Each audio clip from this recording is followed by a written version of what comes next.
मुख्यमंत्री के प्रस्तावित दौरे की तैयारियां तेज। कलेक्टर और एसपी ने किया स्थल निरीक्षण। सुरक्षा व्यवस्था, यातायात प्रबंधन का लिया जायजा।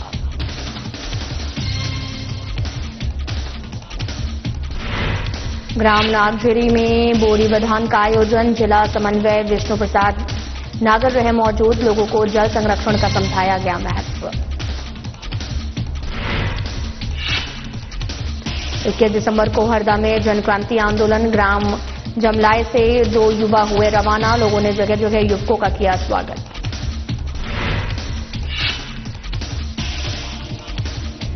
सिंगल्स लैंड पुलिंग योजना, भारतीय किसान संघ का विरोध। 26 दिसंबर को घेरा डालो डेरा डालो आंदोलन।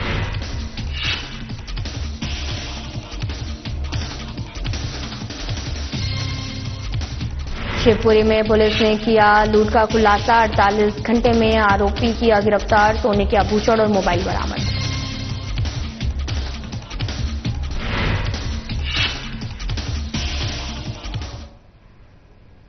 नमस्कार, मैं हूं आपके साथ अंकिता पाल। बुलेटिन की शुरुआत करते हैं। आपको बताते चलें कि 17 दिसंबर शाम 5 बजे से सीएम डॉक्टर मोहन यादव के मुख्य आतिथ्य में कार्यक्रम रखा गया है और मेले का उद्देश्य लघु वनोपज एवं औषधि पौधों के क्षेत्र की गतिविधियों, उत्पादों, अवसरों को प्रदर्शित करने, इससे जुड़े संग्राहकों, उत्पादकों और व्यापारियों, उद्यमियों, वैज्ञानिकों, प्रशासकों और नीति निर्धारकों के बीच में संवाद स्थापित करने के लिए एक व्यापक मंच उपलब्ध कराना है। वन मेले का आयोजन अपने आप में अनूठा है। प्रदेशवासियों के अलावा देश के कई राज्यों के लोगों को इस मेले का बेसब्री से इंतजार रहता है।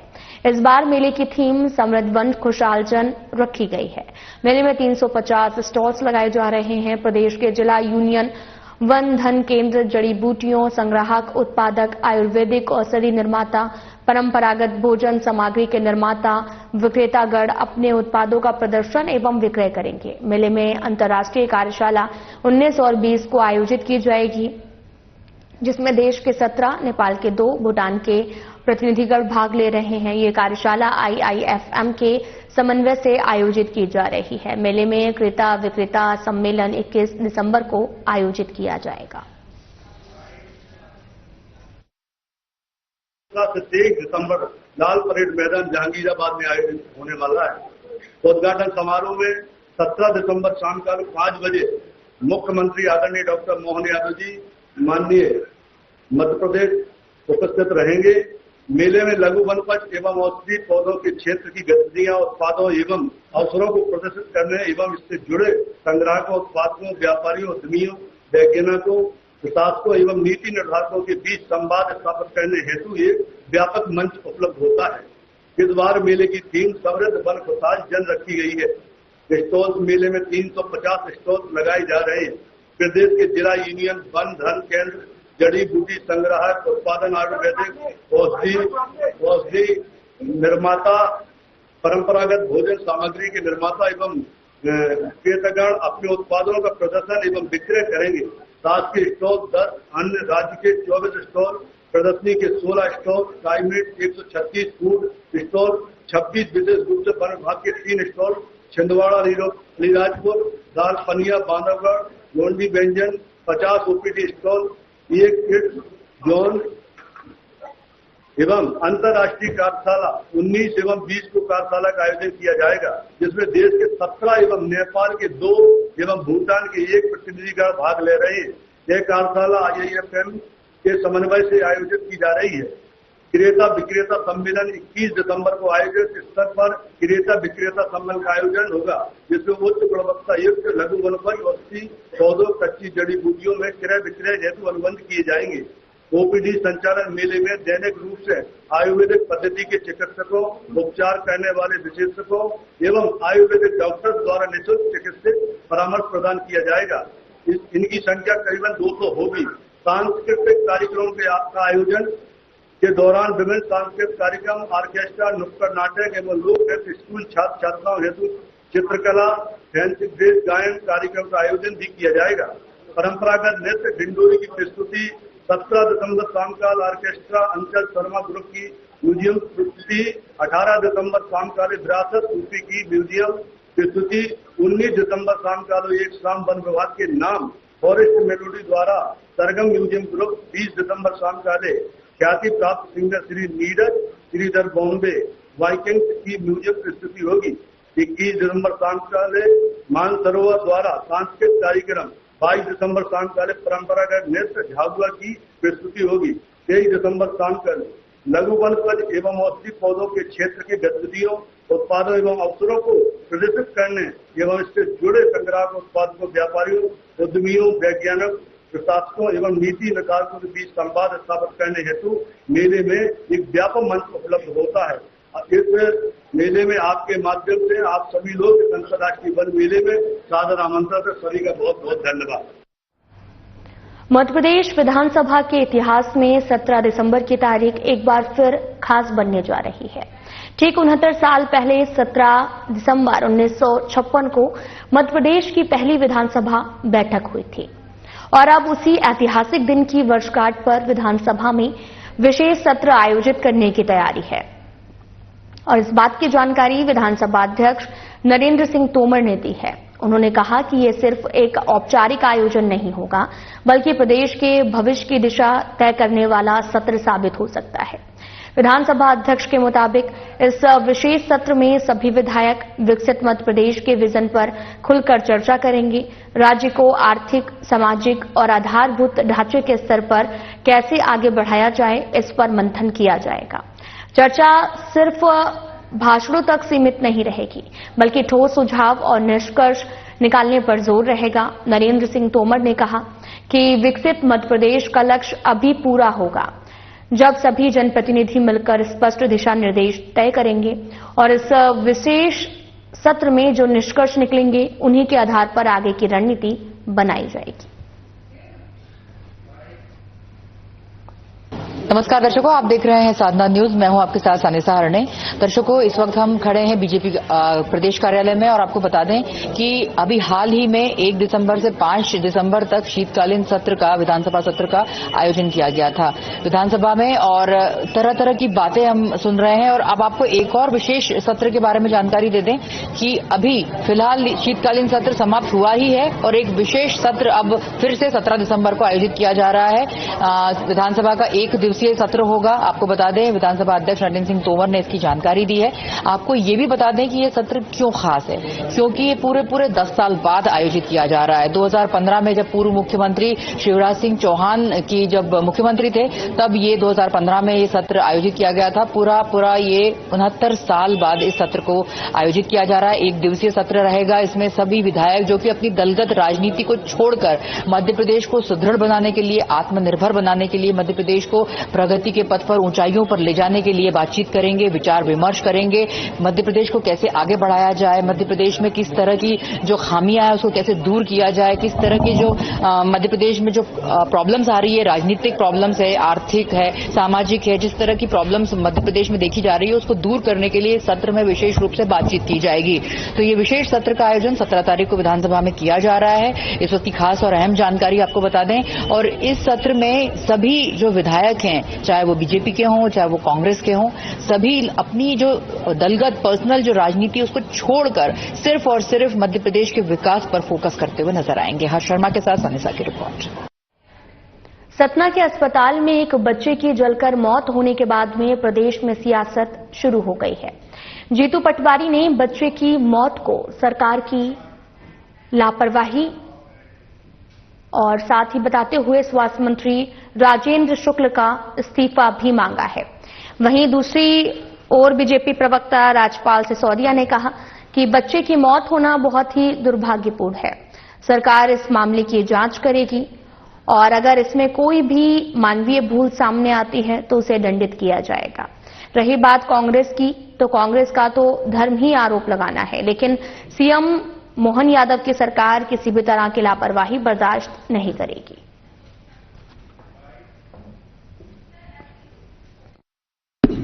देखिए, किसी की भी मृत्यु दुर्भाग्यपूर्ण है।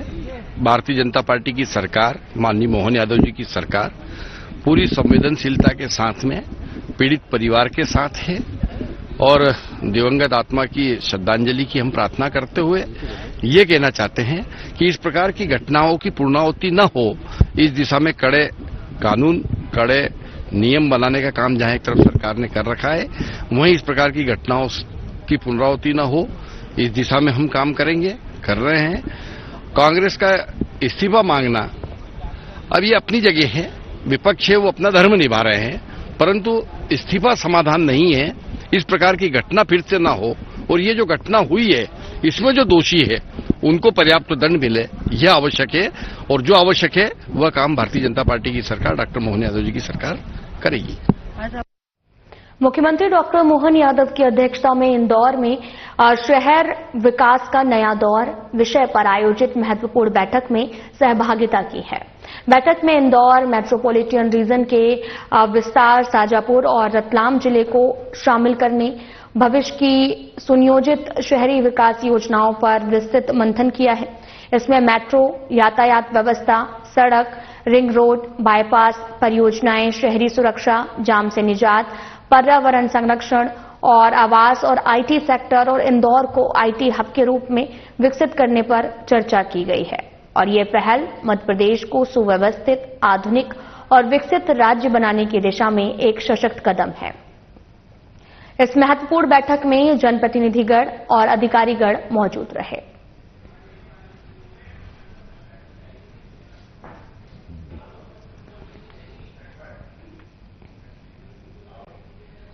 मध्यप्रदेश शासन के प्रस्तावित बुधनी प्रवास के मद्देनजर कलेक्टर बालागुरु और पुलिस अधीक्षक दीपक कुमार शुक्ला ने कार्यक्रम स्थल का संयुक्त निरीक्षण किया है। निरीक्षण के दौरान अधिकारियों ने सुरक्षा व्यवस्था, यातायात प्रबंधन, आमजन की सुविधा, पार्किंग, मंच व्यवस्था, अन्य आवश्यक तैयारियों की विस्तार से समीक्षा की। उन्होंने संबंधित विभागों के अधिकारियों को समयबद्ध रूप से समस्त व्यवस्थाएं सुनिश्चित करने के निर्देश दिए।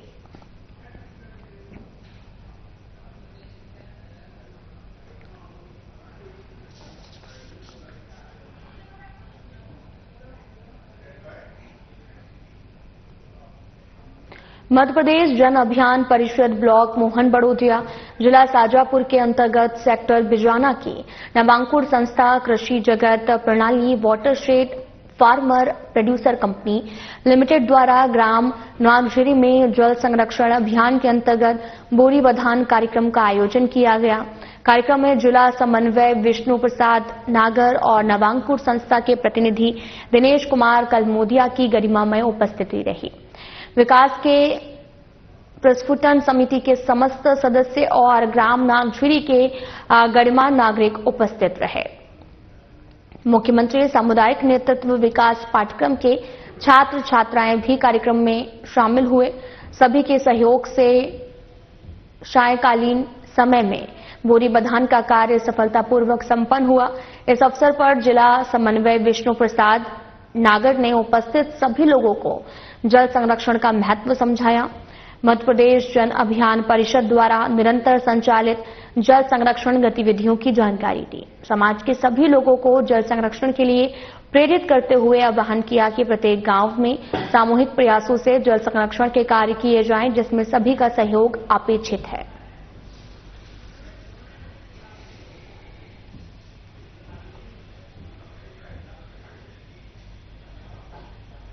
इक्कीस दिसंबर 2025 हरदा जनक्रांति आंदोलन के लिए मोहन बड़ोदिया तहसील के ग्राम जमालय से 2 युवा पैदल हरदा पहुंचेंगे। और साथ ही आपको बताते चलें कि करनी सेना परिवार के राष्ट्रीय अध्यक्ष जीवन सिंह शेरपुर का कंधे से कंधा मिलाकर आंदोलन को सफल बनाएंगे।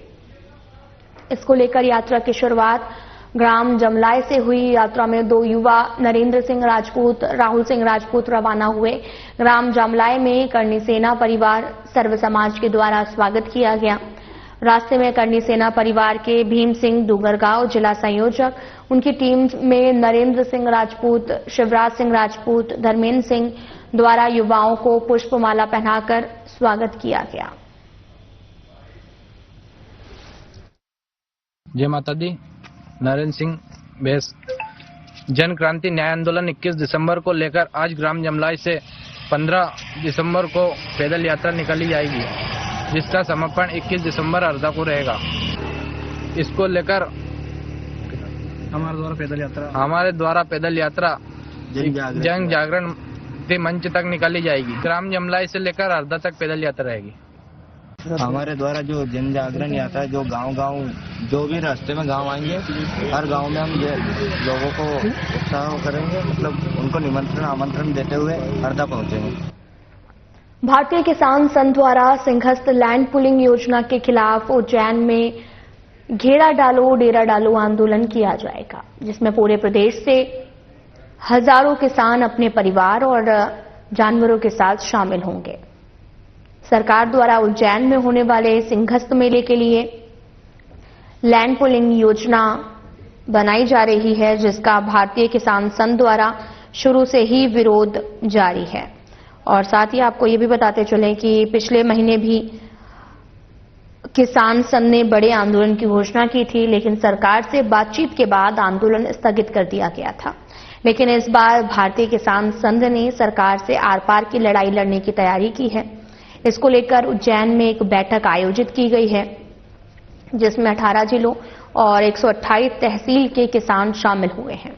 बैठक में निर्णय लिया गया है कि सिंहस्थ लैंड पुलिंग के खिलाफ 26 दिसंबर से कलेक्टर कार्यालय पर घेरा डालो डेरा डालो आंदोलन किया जाएगा।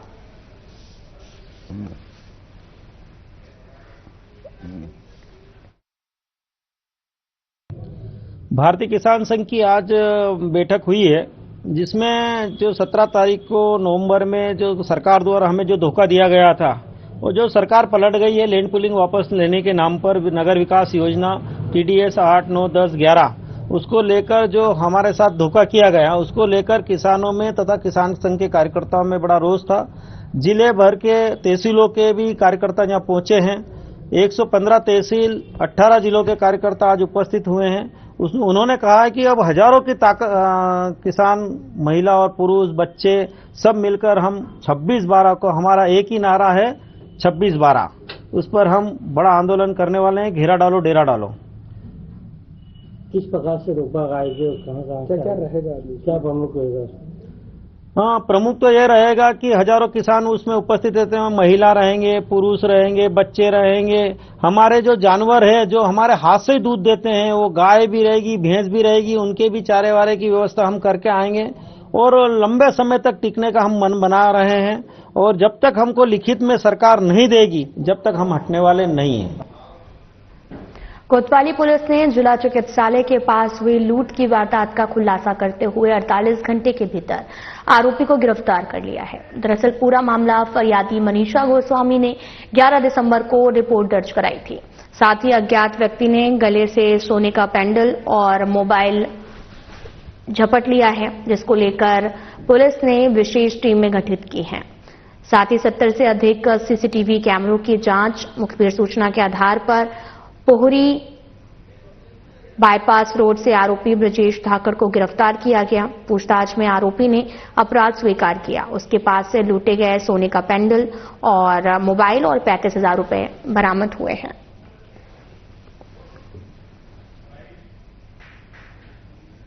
हाँ, दिनांक 11 तारीख को शाम को श्रीमती मनीषा गोस्वामी, जो कि जिला चिकित्सालय में NM थी, वो जा रही थी, तो जिला चिकित्सालय के पास वाली गली में उनके साथ जो उनकी मोती माला पहनी थी, जिसमें उनका पेंडल सोने का लगा था, उसको छीना व्यक्ति द्वारा और उस दौरान जुमा झटकी, जिससे महिला को चोटें भी आई थी।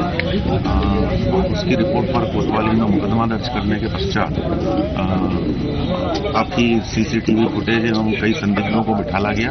उसके आधार पर एक व्यक्ति को गिरफ्तारी हुई है और उससे जो लूट के गया था वो मोबाइल और सर पूर्व में अभी बच्चा चोरी की घटना अस्पताल से हुई थी, अब जाके इसने चेहरे किसने की घटना आ रही है। कहीं ना कहीं चूक नहीं हो रही, बड़ी चूक हो रही है अस्पताल में? नहीं, जिला अस्पताल का परिसर ही नहीं है, उससे काफी दूरी पर हुई है चेन स्नेचिंग, गली में हुई। और कितने कीमत की थी लगभग? ये करीब 30-35 हजार की कीमत। सर, जो आरोपी इनके पीछे की क्या मंशा क्या रही होगी इसको चोरी करने की? मंशा कुछ नहीं है, उसके ऊपर एक अपराध भी कायम है गोपालपुर में 34 2 का, और खर्चे के हिसाब से उसने जो लगा उसकी मोतीमाला भी चमकीली है, ये सोने का, उस हिसाब से। मंडला जिले के बिछिया थाना क्षेत्र अंतर्गत नेशनल हाईवे 30 गुनेरा में एक ट्रक की चपेट में आ जाने से 2 बाइक सवार युवकों की दर्दनाक मौत हो गई है। और आपको बताते चलें, जिसकी जानकारी राहगीरों ने बिछिया थाने में दी। जानकारी मिलते ही पुलिस मौके पर पहुंची, शव को पोस्टमार्टम के लिए भेज दिया गया है। और ट्रक जो है वो रायपुर से जबलपुर आ रहा था, बाइक सवार से जोरा के बिछिया जा रहा था और जो अचानक ट्रक के टायर के नीचे आ गया। फिलहाल पुलिस पूरे मामले की जांच पड़ताल में जुटी हुई है।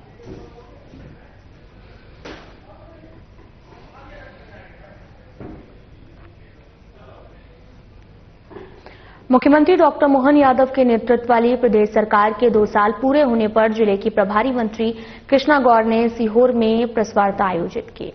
उन्होंने प्रदेश और जिले की प्रमुख उपलब्धियों की जानकारी दी। मंत्री गौर ने बताया कि मुख्यमंत्री डॉक्टर मोहन यादव के कुशल नेतृत्व में प्रदेश सरकार ने 2 साल पूरे कर लिए हैं। सीहोर जिले से आपको बताते चलें कि सीहोर जिले में विकास की तेज रफ्तार पकड़ी है, खासकर महिला एवं बाल कल्याण के क्षेत्र में। साथ ही लाडली बहना योजना के अंतर्गत 2,42,773 बहनों को अब तक 949 करोड़ रुपए की सहायता राशि प्रदान की गई है।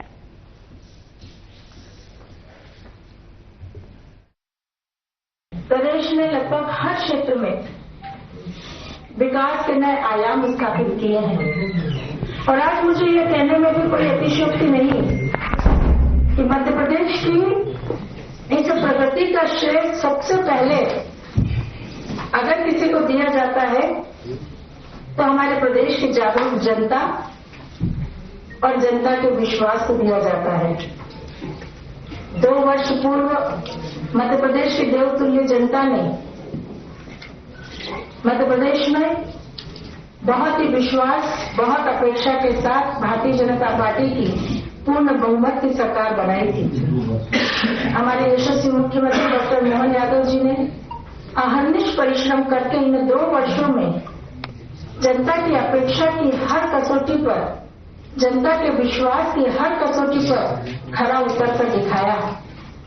यही कारण है कि ये उनके कुशल नेतृत्व का परिणाम है कि मध्य प्रदेश में अधोसंरचनात्मक विकास और सामाजिक विकास में बराबर का महत्व देते हुए काम किया गया। और जब मैं सामाजिक महत्व की बात करती हूँ तो स्वाभाविक रूप से देश के प्रधानमंत्री माननीय श्री नरेंद्र मोदी जी ने जिस प्रकार से इस देश में 4 जातियों को प्राथमिकता देकर उनके सशक्तिकरण का संकल्प लिया है। भोपाल इंदौर स्टेट हाईवे पर सम्राट विक्रमादित्य द्वार पर का निर्माण किया जाएगा और इस दौरान सीएम ने भूमि पूजन कर परियोजनाओं की शुरुआत की है।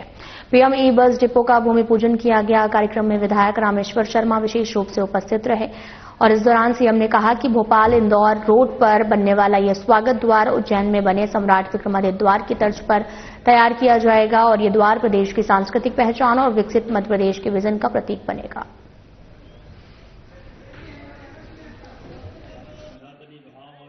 सम्राट विक्रमादित्य के नाम पर एक द्वार बना करके जो हमने पूर्व में घोषित किया था कि हमारी भोपाल मध्य प्रदेश के गौरवशाली अतीत को समेटे हुए राजधानी, ऐसे कई गौरवशाली अतीत के पृष्ठ को दृश्यांकन रूप से सामने ला करके दिखाने के प्रयास के नाते से अलग अलग द्वार बनाए जाएंगे। पूर्ववर्ती नर्मदापुरम मार्ग पे राजा भोज के नाम पर द्वार बनाया, जिन राजा भोज का मध्य प्रदेश से देश के साथ बहुत गौरवशाली अतीत रहा है। लगभग 1000 साल पुराने ऐसे सम्राट जिसने बहुत सारे क्षेत्रों में महारत हासिल की हुई थी, जिनका सुशासन आज भी याद रखते हैं। और राजा भोज जीवन भर जिसके आदर्श के आधार पर अपने आप को राजा मानते थे, ऐसे वीर सम्राट विक्रमादित्य जिनका नाम वीरता के लिए, न्यायप्रियता के लिए, गंभीरता के लिए, धीरता के लिए, दानशीलता के लिए, हर जीवन के सभी गुणों के लिए उत्कृष्ट, ऐसा कहा जाता है कि महाकवि कालिदास के शब्दों में भगवान राम का रामराज्य लाने का एक तरह से पूरा प्रतिकृति का प्रयास विक्रमादित्य के शासनकाल में दिखाई देता है। ऐसे में सम्राट विक्रमादित्य से लोकतंत्र के आज के समय में माफ करना तो सुशासन के लिए विक्रमादित्य के नाम पर एक नया द्वार बनाने की आज यहाँ भूमि पूजन की कार्रवाई हुई है।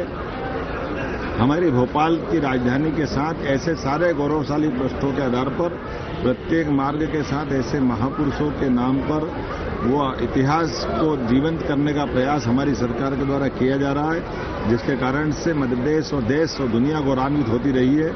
ऐसे सम्राट विक्रमादित्य के नाम पर ये सीहोर और भोपाल की बाउंड्री पर वर्तमान में फंदा, लेकिन बाद में फंदे का नाम बदलकर हरिहर गांव का नाम किया जाएगा। ऐसे स्थान पर आज ये भूमि पूजन की कार्रवाई पूरी हुई।